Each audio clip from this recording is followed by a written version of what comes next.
Alien তো কোনো কিছুতেই রাজি হইতাছে না। স্যার ভালো করে ওর পেনটা দেখেন, ওই কিন্তু ব্রাজিল সাপোর্টার। বুঝতে পারছি। এই 7 আপ 7 আপ 7 আপ। এই থাম, তোরা আমারে 7 আপ করে অপমান করিস না। 2014 সালে 7 আপ খাইছিল জার্মানি, আর আর্জেন্টিনার সাপোর্টার অপমান করে। তোরা অন্তত আমার অপমান করিস না। আমি তো করে বলতাছি এই ভাইরাসের সমাধান কি। ক কিভাবে এই ভাইরাস আমরা মানুষের মোবাইল থেকে দূর করুম? এই ভাইরাস মোবাইল থেকে কোনোভাবেই দূর করা সম্ভব না, কিন্তু এই ভাইরাস আক্রান্ত যে সমস্ত প্রতিবন্ধী আছে, যারা নিজের অনেক বড় সেলিব্রিটি পাবে কিন্তু তারা লেরো না, অগরে আমি নিয়ে যাওয়ার ব্যবস্থা করতেছি। খালি অগরে নিয়ে গেলে কি হইব? ভাইরাস তো থাইকেই দেব।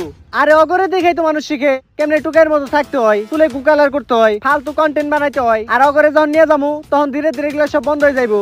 আর সবসময় মাথায় রাখবি, টিকটক ভাইরাসটা ডায়াবেটিসের মতো, এটা কখনোই নিরাময় করা সম্ভব না। তাই তোকে সবাই সচেতন থাকতে হইব। আর টিকটক যে খারাপ একটা অ্যাপস বিষয়টা এরকম না, কিন্তু প্রতিবন্ধী মার্কা কিছু প্ল্যানে পুরো টিকটকটারে প্রতিবন্ধী বানিয়ে হেলাইছে। তাই তোকে সবাই সচেতন থাকতে হইব, আর সরকারের জনগণের এই বিষয়ে সচেতন করতে হইব।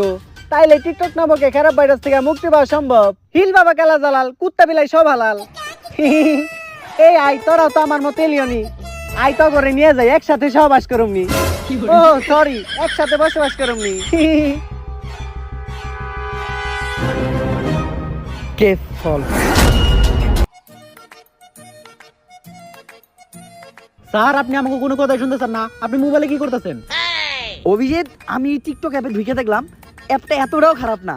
অ্যাপের ভিতর অনেক পোলাপান অনেক অঙ্কভঙ্গির ভিডিও বানায়, চুল টুল কালার করে, খুব ভালোই লাগে দেখতে। আমি চিন্তা করতেছি কি সিআইডির কাম ছাইরা দিমু, টিকটক বানামু, সেলিব্রিটি হমু, জায়গায় জায়গায় যায় মাইর খামু, অনেক টাকা কামামু, তারপরে দুইজন মিলে রাশিয়াতে যাইয়া রাশিয়ান লাগামু। স্যার পার্সোনাল কথা পার্সোনাল রেখে দেন।